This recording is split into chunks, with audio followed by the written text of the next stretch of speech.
Welcome everybody to another episode of Talk Bridal to Me. I am here with Paige Martin of Paige and Company Events. She is a wedding planner here in the Pacific Northwest in Washington State and is incredible at what she does. Paige, welcome. Thank you. Excited to be here. I should say welcome back because we had tried to record this episode a couple months ago, had some technical difficulties, but we're here again. So generous for time. And it's going to be 10 times better. So and I was thinking about that. I was like, hey, we have more fresh stuff to talk about. Exactly. It's going to be so good. So tell us, I know when you were a kid, you wanted to be a wedding planner. Yes. Tell me more about that. Yeah, I've been wanting to be a wedding planner since I was 5. My grandma had a lake cabin and she was like, you're going to plan weddings here. And I would always dress up in her wedding dress and all of that. And then it really kicked off when I was an intern under another wedding planner when I was 20. And ever since then, I was like, I will be doing this for the rest of my life. Just don't know quite what. And so I still love every single second of it. So I'm so happy that I'm able to have a career that I love. Mm-hmm. Yeah. Was there a certain part when you were a kid that drew you in to the wedding planning business? I just think all of like how pretty everything is. And I also love. It's like my favorite thing in the entire world. And so just being a part of a couple's day that just loves each other so much, I've just loved it since I was a kid. So that's to be able amazing. to be a part of that is just a really cool experience. Well, and how cool that you were able to see that as a child. Yeah. Because I think those are those little nuances that we don't always begin to really cultivate our enjoyment for until we're adults. Mm-hmm. And so to be able to see that as a kid is really special. Yeah. Yeah. It was just like this innate thing in you. You're like, this is it. Yeah, exactly. Have you planned weddings at that, at your grandma's cabin before? Like, have you done any there? No. So she doesn't live there anymore. She moved away about 3 years ago from that cabin. But when I was a kid, there was 2 weddings at the cabin. It was my aunt and then my dad and my stepmom. So it was really cool to see that as a kid and be like, oh my gosh, I love this. Yeah. And then I was also like a flower girl in like 5 different weddings when I was around the age of 5. So. Yeah.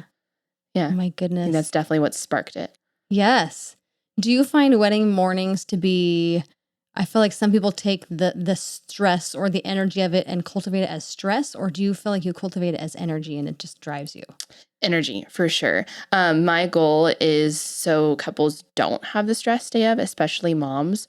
I see that the brides are very relaxed, in the bridal suite, enjoying themselves, and the moms are the ones that are stressed out. So I try to alleviate that both from the mom and the bride. And you guys enjoy yourself in the bridal suite, and then I'll make sure I have everything handled. And then if I don't, then we'll have issues, but I'll have everything covered. So yes. And I always try to update them too throughout the morning. So I'll go in, I'll be like, this is what the reception looks like. Like, what do you think? And normally they're like, it's my vision that comes to life. So it's a really cool experience. That's amazing. Yeah. And to be able to take the stress and notice it from the mom's perspective as well. Mm-hmm. Because I have seen some stressed out moms. Yeah. And I'm like, I don't want you. I made a post recently on Instagram that said, like, unpopular opinion, I think the bride's mom is like the second most important figure on a wedding day besides the bride and groom. Yes. Because it's such an important thing. Like, their daughter's getting married. Right. It's huge. And they've been thinking about it since they were a kid as well. The moms have. So yeah, absolutely. Yeah. Are there certain things that you find you do that help alleviate the stress besides saying, I've got everything? If you have a bride that has certain things envisioned a certain way, what are those little things that you might be able to do to help her along the way? So kind of our process is at the 30-day point, so 30 days before your wedding, we will ask the bride all of the little detailed questions as well as the big picture, so we can make sure that we have their vision fully in the know, so we can be their set of eyes day of.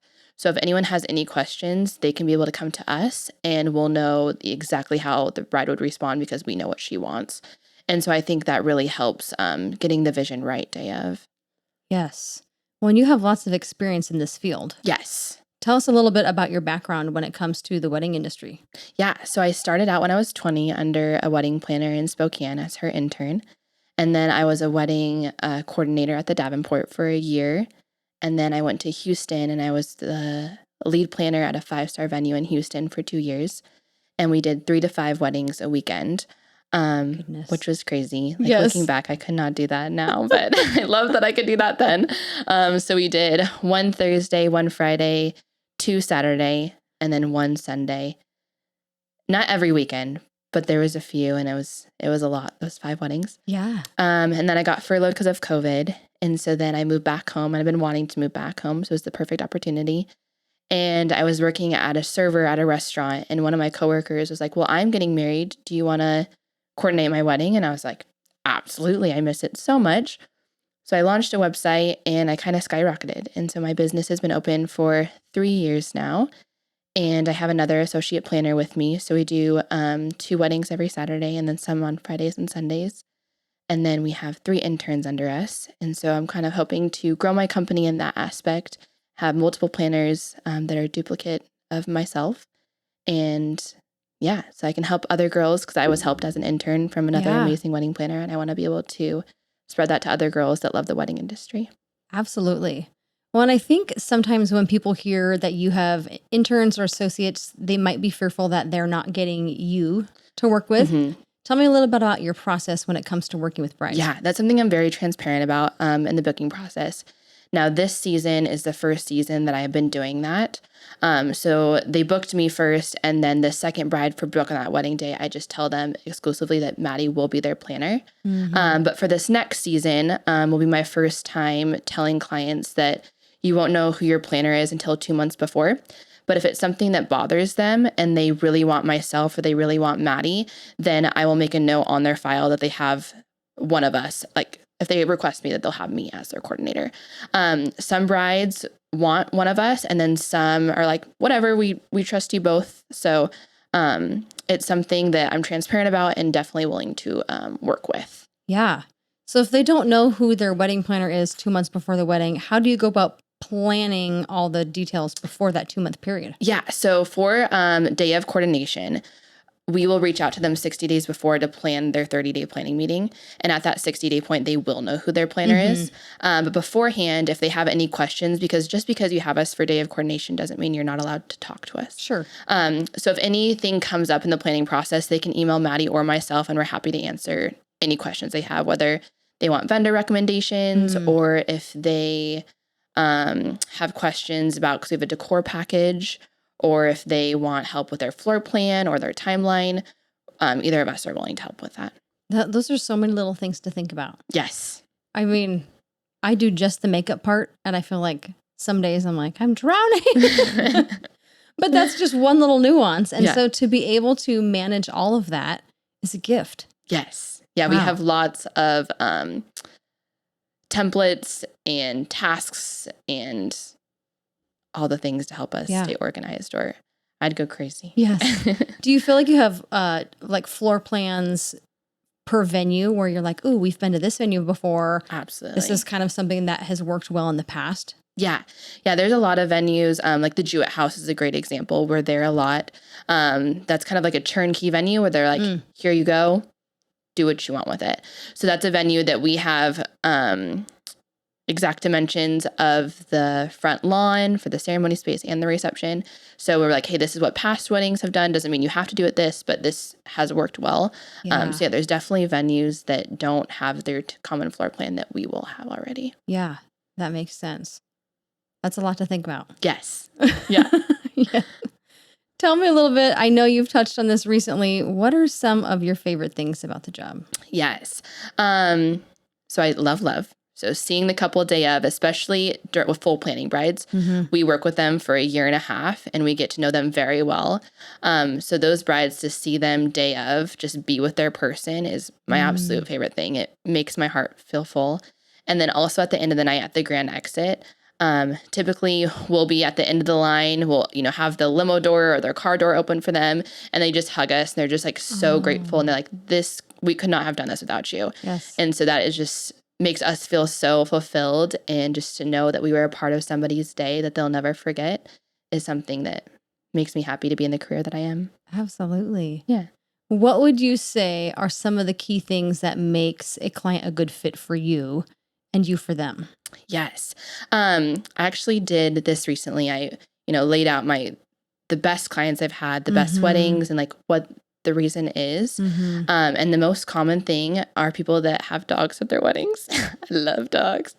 And then also people who have caretaker jobs. So like teachers and nurses are my most common client.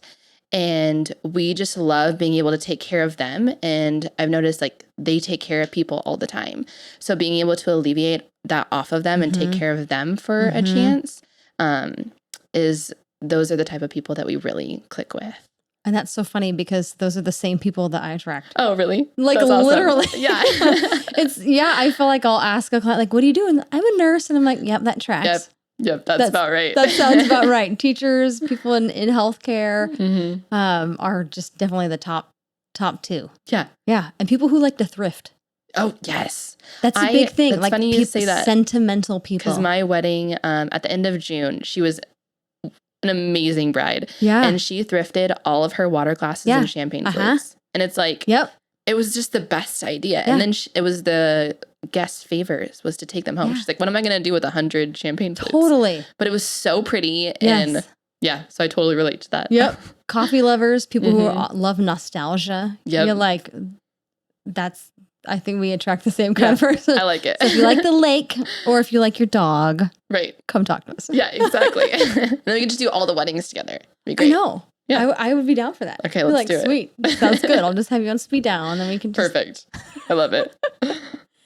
You specialize in creating a stress-free wedding experience. I know you've talked about the day of the wedding, but tell me about leading up to the wedding. I know you have your 30-day call. What are some of the things that you do even before that point with a bride to make sure that everything is managed for the day of? Yeah, we definitely, something that's really important to me that I think brides sometimes forget is being engaged is supposed to be fun. Mm-hmm. You're typically only engaged once. You're supposed to enjoy every single second. You get to go to tastings and bridal fair events, and it's a fun and exciting time. So it is important for us to alleviate that stress. You can actually truly enjoy being engaged. So when you book us, we send out a questionnaire to see what vendors you still need to book. And so then we'll send vendor recommendations that meet the tiers that you're still looking for. And they're all vendors that we've worked with, we know provide quality, are kind people. So I think that would be a great way on how we create a stress-free environment. Yes. And then also we have unlimited communication. So at any point in the planning process, something funny comes up, we're happy to give our professional opinion to kind of help them with that. Yeah. I know I've worked with wedding planners in the past. Is it typical so if you send out a list of recommendations, is the bride supposed to do the booking or are you supposed to do the booking for the bride? Yes. So it depends on what package you get with us. Okay. So with our full planning, how it works is we do everything start to finish. And so in that scenario, we'll have a first consultation to figure out what exactly your dream venue is, figure out their personality and what vendors will match their personality. So for example, photographer, we'll reach out to 3 photographers that we think really fit them. We'll send it to the bride if they're available with pricing. The bride will pick one. We'll start the booking process. The bride will sign the contract, pay the deposit, and they'll move on to the next vendor. Perfect. But with coordination, we'll then give them recommendations. The bride reaches out and says, hey, Paige recommended you to us. Are you available? And then they do all the planning on that aspect. That makes sense. Yeah. Yes, because I've been in both situations and I never know what package that their client had purchased. And so I'm like, definitely. Do you want to be on the Zoom call as well? Or like, how does this work? Yeah. So typically if I'm reaching out, then it's a full planning bride is kind of how, for me at least, to differentiate between the two. That makes sense. I hear that you came up with a conference. Yes. Tell me more about that and how it even happened. Yeah. So when I was a wedding planner in Houston, I had this bride call me 2 weeks before her wedding, and she was so sad. Her and her fiance ended up breaking up. And when I worked for this venue, it was a very high-end venue, and we had a no refund policy because we did everything except like photography and hair and makeup. Pretty much everything else we had covered. And so all of her flowers and food and tables and chairs and linens we would receive the money, but it would go to waste. Yeah. And so that made her upset, as it should. And so she was like, well, I want to be able to give back to my community. So she created a conference for people who had addictions, and they then attended her wedding date. and we had a huge conference. We had speakers come in, and then the food didn't go to waste. And it was just a great environment to people to collaborate with each other and help each other out. And she was able to turn a negative situation into something so positive. And it was lovely to be able to help her create something beautiful out of something not so beautiful. Wow. Yeah. How did you even like secure speakers 2 weeks in advance? Like, just message them on Instagram. Are you busy in 2 Saturdays? Literally, are you available? So she reached out to a rehab facility and they did a lot of that planning aspect. Because when I was at that job, I solely worked with the venue. So my job now is a little bit different. But so I just helped on the venue side. So we just were able to plan this event with her. But oh my goodness. What a beautiful way to give back and take a day that would otherwise be, probably filled with sweatpants and Cheetos. Right, exactly. Yeah. Something that is really exciting. Yeah. Oh my goodness. So I know a little bit talking before this, you have different events that kind of go on throughout the year. Tell people if they're engaged, say in a year from now, what kinds of events could they be looking at or looking for to be able to kind of get some ideas for their wedding? Yeah, definitely. So one event that my company hosts is called the Bridal Exchange. And it's where past brides can sell their decor to engaged couples. So it's pretty much a bridal garage sale, but I don't like to call it that. So I call it the Bridal Exchange. I've hosted 2 so far. One was at the Coeur d'Alene Plaza, and it was a big hit. And then the second one was at Glowco Collective in downtown Spokane, and we had about 150 people attend. Oh my goodness. It was very successful. My venue was way too small, which was a huge learning lesson for me. So I really didn't think that many people would come. So I was so excited. So I'm going to be hosting another one at the end of October, early November. I don't have the exact date yet. Hopefully in Coeur d'Alene. And then I'm going to be doing this biannually. So the second one will be in the spring at Barrister Winery. And I don't have a date yet for that, but I'm excited for it to be at Barrister. Yeah. So that's a great event. And it's a great way to get cheap decor and be able to use it on your wedding day. And it's only been used once. So that's amazing. Another event is at Firebrand Coca-Cola called My Friend's Fake Wedding. And she'll be also hosting it twice a year. I'm helping her plan this next one in September, which probably already happened. By the time this comes out. Right. Yes. And so that's a great way it's a styled shoot. And brides can then attend a fake wedding. So it's typically a couple that's renewing their vows. It's slightly different every time she does it. But vendors come out to kind of advertise for themselves. And vendors are there too. So like hair and makeup. And so people can actually like meet people like you and other vendors. And then a few other events is January is bridal show extravaganza month. Yes. So there's about 3 bridal shows in January. Yep. One that I'm a part of, I'm part of the Spokane Weddings and Events Board. And so they have the first weekend every January that we host a bridal festival that we call the Bridal Expo. Okay. So that's another great one for people to attend. Is that at the convention center? No, that one is at Doubletree. Oh, okay. Mm-hmm. Yes. Yeah, and then there's a actual bridal festival, Spokane Bridal Festival, I think it's the end of January this year, and that one's at the convention center. Yeah. I know I've done some in the years past, and they're always a lot of fun. So much fun. Yeah. Good energy. Just gives you a chance to really be able to vet your vendors. Right. Exactly. Yeah. Wonderful. Well, Paige, thank you. Yes, thank you. For coming back and re-recording this podcast. Of course. I'm so glad you were able to make it out today. Me too. Thank you for having me. You're welcome.